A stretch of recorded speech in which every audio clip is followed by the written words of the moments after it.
Sa puntong ito, kasama po natin si Colonel Miguel Ocol, tagapagsalita po ng Philippine Air Force. Magandang hapon po, Colonel Ocol. Yes, magandang hapon po sa inyo. So sa ngayon po, mga ilang C-130 na po yung nagagamit nyo para po dito sa relief operation tsaka yung evacuation din ng mga tao? Okay, dito sa Villamor Air Base, meron tayong at any one time tatlong C-130s from the Philippine Air Force at saka sa US Marine Corps. No?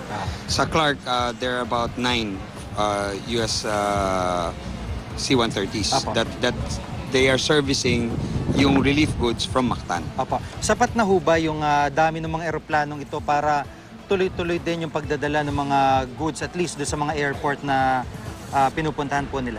Well, right now, I think we have enough. Of course, we still welcome support from other countries, for example, Australia, Indonesia, Malaysia, Singapore at best, no, but ang struggle natin ngayon is the capacity of the airport itself, no, and in the other outlying smaller airports, especially in terms of can we accommodate most. Second, deconfliction in the interest of safety. So as we speak right now, the planners, both Filipino, American, and the other forces that have been involved, yung binanggit ko kanina, nagpaplano sila so that make sure seamless yung ating operations. Opo.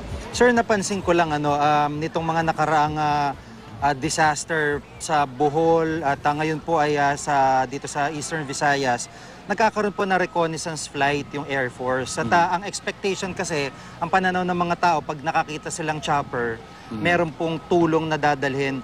Hindi ho ba po pwede, wala ho ba sa policy ng Air Force na since magre-recon din sila, magdala na rin sila ng goods kahit papaano? Ano ho bang policy sa ganun? Well, ang number one na we will do at this point is that the recon flight should go back as soon as possible.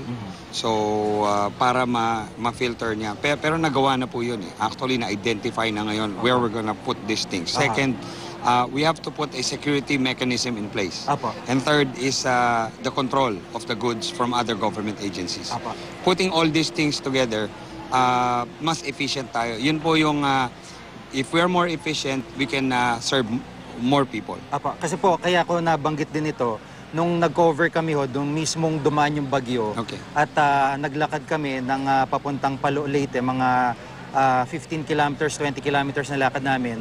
Ang pananaw namin, hindi bilang journalist, parang naging biktima rin kami. So natrap din kami and nakikita namin nagre-recon yung chopper. At yun ang pumapasok sa isip ng mga tao na nag-uusap na tutulong ba ito o lilipad lang? So parang... Yes. Well, I think we have to put that behind now. And thank you for your insight kasi I'm sure na ang planners namin na kukuha yan. And I will articulate that. But right now, na-identify na natin what is important if we start bringing the goods in. So siguro pang huling salita po, ano po ang siguro panawagan doon sa mga...